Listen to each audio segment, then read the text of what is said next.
দেখো প্রথম প্রশ্নটা কী ছিল, 12.30 ইন্টু 1000।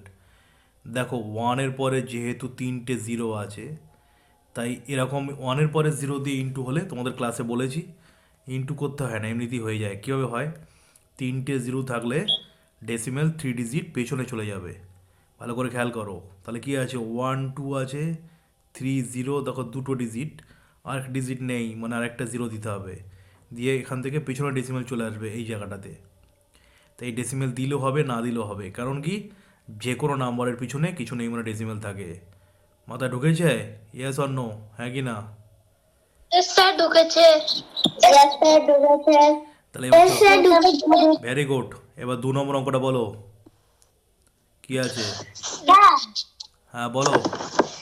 এখানে 1000 দিয়ে মাল্টিপ্লাই করলে পিছন দিকে তিনটা জিরো বসলে আমার এই ডেসিমেলের পিছনে দুটো জিরো থেকে গেছে। হ্যাঁ শোনো, আমি যেটা বলছি তুমি যেভাবে করো না কেন, এই ধরনের অঙ্ক যদি ওয়ানের পরে জিরো জিরো দিয়ে ইন্টু আসে, তাহলে তোমাকে পাতিয়ে করার দরকার নেই। বারবার তো ক্লাসে বলছি, পাতানোর একদম দরকার নেই। এই অঙ্কগুলো এইভাবে করার জন্যই স্কুল ক্লাসে দেওয়া হয়ে থাকে। ওয়ানের পরে তিনটে জিরো থাকলে ডেসিমেল 3 ডিজিট পিছনে চলে যাবে ইন্টুর সময়, আর ভাগ হলে সামনে চলে যায়। এইভাবেই করবে যেভাবে শেখাচ্ছি আমি, পাতিয়ে করার কথা নয়, এটাকে এইভাবেই করতে হবে। আর পাতিয়ে করলেও তোমার আনসার একই হবে। আর ডেসিমেলের পরে এই যে জিরো আছে, এগুলো অসংখ্য এন্ডলেস জিরো থাকে, এইসব জিরোর কোনো ভ্যালু নেই। ডেসিমেলের পরে অসংখ্য জিরো থাকে, ঠিক আছে? এইসব জিরোর কোনো মূল্য নেই, কোনো দাম নেই। এই জিরোগুলো থাকা না থাকা সমান। চলো পরের অঙ্কটা বলো, দুদাগ। 19.09 ডিভাইড 1000। দেখো এবার ডিভিশনটা দেখো এবার। এ দেখো 1000, ওয়ানের পরে দেখো তিনটে জিরো আছে, তাহলে ওয়ানের পরে তিনটে জিরো থাকলে ডেসিমেল 3 ডিজিট আগে চলে যাবে। এই দেখো 19.09, দেখো তিনটে জিরো, তাই ডেসিমেল 3 ডিজিট আগে। ভালো করে খেয়াল করো, তাহলে এখানে এক ডিজিট দু ডিজিট আর এক ডিজিট নেই মানে এখানে জিরো দিয়ে এখানে চলে আসবে ডেসিমেল। তাহলে আনসার কী হবে, এটা বোঝানোর জন্য করছি, এই লাইনগুলো কিন্তু বোঝানোর জন্য। তুমি করেও দেখাতে পারো, নাও করতে পারো। 3 ডিজিট আগে, তা ডেসিমেল 01909 হবে। এবার দেখো, কেউ যদি মনে করো স্যার আমি ডেসিমেলের আগে জিরো দিয়েছি, দিতেই পারো। ডেসিমেলের আগে জিরো থাকে, এই জিরো কোনো ভ্যালু নেই, থাকা না থাকা সমান। তুমি দিতেও পারো নাও পারো। এক্ষুনি যেমন বললাম, ডেসিমেলের পরে এবং ডেসিমেলের আগে জিরো দেওয়া যেতেই পারে। বলো বোঝা গেছে? Question number 2, yes or no? বোঝা গেছে। এটা বোঝা গেছে। চলো কোশ্চেন নাম্বার 3 বলো। ইয়েস স্যার, বোঝা গেছে। কোশ্চেন নাম্বার 3 বলো। 23.08 ডিভাইড 10। 23.08 ডিভাইড 10। ডিভাইড 10, ভালো করে দেখো কত সহজ। একের পরে একটা জিরো আছে, তাহলে ডেসিমেল এক ডিজিট আগে চলে যাবে। তাহলে 23.08, একটা জিরো এখানে, তাই ডেসিমেল এক ডিজিট আগে চলে যাবে এখানে। তাহলে আনসার কী হবে, 2.308। বোঝা গেছে? Yes or no? Yes sir. আচ্ছা চলো yes sir. Question number 4, question number 4 বলো। কোশ্চেন নাম্বার 4 বলো। 9.083 into 100। ইন্টু 100, এই দেখো একই অঙ্ক, একের পিঠে এইটার পর কি হবে? কি আছে, 9.083, হ্যাঁ। 98083 ইন্টু 100, এই যে। তাহলে একের পিঠে দুটো জিরো আছে, তাই ডেসিমেল 2 ডিজিট পেছনে চলে যাবে, এখানে হয়ে যাবে। তাহলে দেখো কী হচ্ছে, 908.3। কত সহজ ব্যাপার দেখো, ইন্টু করার তো কোনো দরকার নেই, এইভাবে একা একা হয়ে যাবে। চলো কোশ্চেন নাম্বার 5 বলো। 23.5 ডিভাইড 5। 23.5 ডিভাইড 5। আচ্ছা এবার বলো তো, এবার কি ওয়ানের পরে জিরো জিরোতে হয়েছে না অন্য আদার নাম্বার হয়েছে এখানে? আদার নাম্বার না, yes or no? Yes sir. তাই তো, তাই তো, হ্যাঁ, তাই তখন করে দেখাতে হবে, তাই তখন করতে হবে। এই যে যখন স্যার 0.5 হবে। আচ্ছা কী হবে আমি এখন বলতে হবে না, আমি জিজ্ঞাসা করেছি। যখন আদার্স নাম্বার থাকবে তখন কিন্তু করে দেখাতে হবে, খবরদার। যখন ওয়ানের পরে জিরো জিরোতে থাকবে তখন করতে হবে না, ওইভাবেই করলেই হবে। আদার নাম্বার তাহলে করতে ভালো করে দেখো। 5-এর টেবিল পড়ো, 5-1 5, 5-2 10, 5-3 15। ভালো করে দেখো, থামো। 5-4, হ্যাঁ বোঝো ভালো করে, 5-4 20, এই যে এই দেখো 20 হলো, মাইনাস হচ্ছে 3 থেকে 0 মাইনাস করলে 3 হয় এই যে, আর 2 থেকে 2 মাইনাস করলে 0 হয়, এই দেওয়া না দেওয়া সমান, বাদ দাও, 0 কোনো ভ্যালু নেই, কেটে গেল। এবার দেখো যখন এই 5টা নামাবো, ভালো করে বুঝবে, এই 5টা নামাতে গেলে কাকে টপকে 5 নামাচ্ছি, দেখো এখানে মাঝখানে ডেসিমেল বসে আছে। ডেসিমেল হ্যাঁ, স্যার ডেসিমেল সেই জন্য ডেসিমেলটা এখানে দিতে হবে, এই যে ডেসিমেলটা দিতে হবে এখানে। এই দেখো 5 7 35, এই হলো। যদি আদার্স নাম্বার দিয়ে থাকে তখন এটা আনসার হবে। তাহলে আনসার বলে লিখতে হবে, আনসার হচ্ছে 4.7। বোঝা গেছে? আদার্স নাম্বার থাকলে কি হবে? Yes or no? Yes sir তাহলে আদার্স নাম্বার থাকলে এইভাবে বুঝে বুঝে করতে হবে। মাথা ঢুকেছে কি ঢোকেনি? ইয়েস স্যার চলো পরের অঙ্কটা কি আছে বলো, কোশ্চেন নাম্বার 6। 9.03 into 2 9.03 into 2। দেখো আদার্স নম্বর দিয়ে ইন্টু হচ্ছে, আদার্স নম্বর দিয়ে যখন ইন্টু হবে তখন কি আগের মতো করা যাবে 1-এর পথে 0 0 দিয়ে, না পাতিয়ে করতে হবে?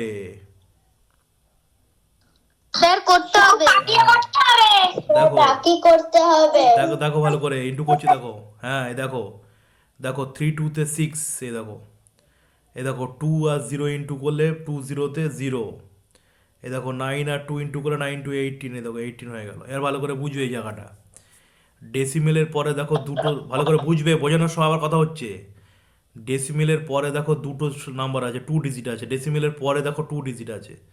তা ডেসিমেলের পরে 2 ডিজিট থাকলে ডেসিমেল 2 ডিজিট আগে চলে যাবে।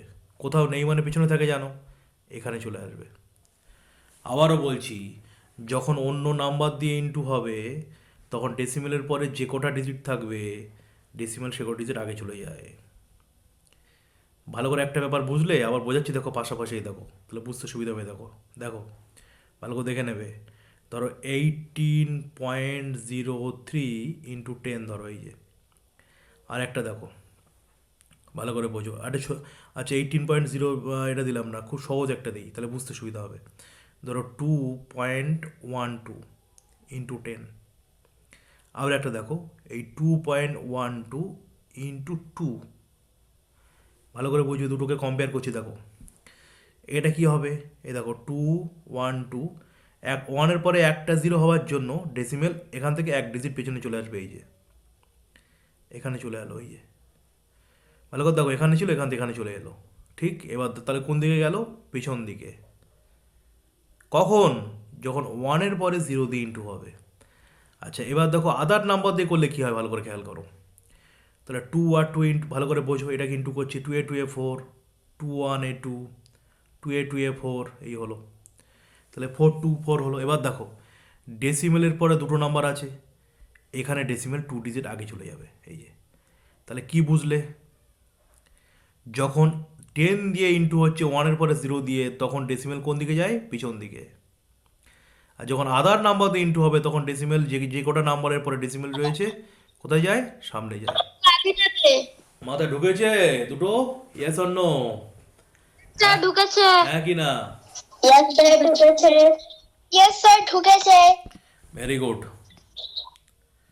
চলো পরের অঙ্কটা কি আছে তাড়াতাড়ি বলো। 2.25 ডিভাইড 0.5, বলো 2.25 ডিভাইড 0.5। ডিভাইড 0.5। এই অঙ্কটা দেখো ভালো করে, এই অঙ্কটা বুঝবে।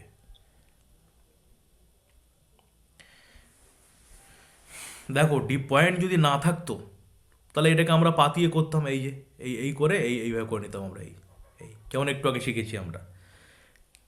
কিন্তু পয়েন্ট আছে স্যার, করবো কীভাবে? ভালো করে বোঝো, এই নিয়মটা ভালো করে দেখবে, অ্যাডিশন টেস্টে 2 নম্বরের প্রশ্ন হিসেবে আসে এই নিয়মটা, ভালো করে বুঝবে। দেখো এইখানে ডেসিমেল থাকার জন্য আমরা ডিভিশনটা করতে পারছি না, তাহলে একটা নিয়ম তোমাদের শিখিয়ে দিচ্ছি, ভালো করে দেখে নাও। 2.25 ডিভাইডেড বাই, ভালো করে বুঝবে, 0.5। তাহলে এটার জন্য ডিভিশন করতে পারছি না, তাহলে এই ডেসিমেলটাকে যদি আমি পিছনে বের করে তাড়িয়ে দিই, পিছনে বের করে দেই, তাহলে ডেসিমেল হারিয়ে গেল, মানে বেরিয়ে গেল। তাহলে ডেসিমেলটাকে পিছনে বের করে দিলাম। তাহলে এটাকে যদি 1 ডিজিট পিছনে বের করে দেই, এটাকেও 1 ডিজিট পিছনে দিতে হবে। এটা পারি আমরা। এটাকে যদি 1 ডিজিট পিছনে সরিয়ে দেই, সরিয়ে দেওয়া কেন সরিয়ে দিচ্ছি স্যার? কারণ সরিয়ে দেওয়া মানে ডেসিমেলটা বাইরে বেরিয়ে গেল, তাহলে এটাকেও 1 ডিজিট সরাতে হবে, তাহলে দুটো সমান থাকবে। ভালো করে বোঝো। সাপোজ একটা উদাহরণ দিচ্ছি বাচ্চাদের মতো, ধরো আমার কাছে দুটো রসগোল্লা আছে, তোমার কাছে দুটো রসগোল্লা আছে, তাহলে এবার তোমার আমার ইকুয়াল ইকুয়াল সমান সমান হলো। কিন্তু আমাকে যদি এখন আরও তিনটে দেওয়া হয়, তাহলে তোমার আমার সমান তো হচ্ছে না। তাহলে আমাকে তিনটে দিলে তোমাকেও তিনটে দিতে হবে, তাহলে তবে ব্যালেন্স ঠিক থাকবে। ঠিক এইটাকে সহজভাবে কেন বললাম, যে ডেসিমেলটাকে যদি এটাকে সরাতে হয় পিছন দিকে তাড়ানোর জন্য, তাহলে এটাকেও সরাতে হবে, তাহলে ব্যালেন্স সমাজে থাকবে। তাহলে কী হয়ে গেল দেখো, এটা তাহলে কী হবে, 2.5 হয়ে যাবে ডিভাইডেড বাই, তাহলে এটা ডেসিমেল সরে যাওয়া মানে এরা 5 হয়ে যাবে শুধু। স্যার ডেসিমেল দিলেন না কেন? কোনো নাম্বারের পিছনে কিছু নেই মানে তো ডেসিমেল থাকে, দেওয়া না দেওয়া সমান। তাহলে বুঝতে পারলে এখানে ডিভিশনটা হচ্ছিল না বলে আমরা ডেসিমেলটাকে বাইরে বের করে দিলাম, এটাকে 1 ডিজিট বাইরে বের করেছি, এটাকে 1 ডিজিট বাইরে বের করে দিয়েছি, সমান হয়ে গেছে। তাহলে এবার দেখো আমরা ডিভিশন করতে পারবো, 2.5কে এ দেখো 5 দিয়ে ভাগ করতে পারবো। এই দেখো, দেখো 5 1 5, 5 2 10, 5 3 15, 5 4 20, এই দেখো 20, এই দেখো 2 নামলো, এই ডেসিমেল দিয়ে হয়ে এই 5 নামলো, এই 5, এই দেখো 5 5 25। তাহলে এই যে নিয়মটা শিখলে, এই নিয়মটা মাথা ঢুকেছে? ইয়েস অর নো, হ্যাঁ কি না? Yes, sir, ভেরি ভেরি ঢুকেছে। ইম্পর্টেন্ট। Yes, sir, ঢুকেছে।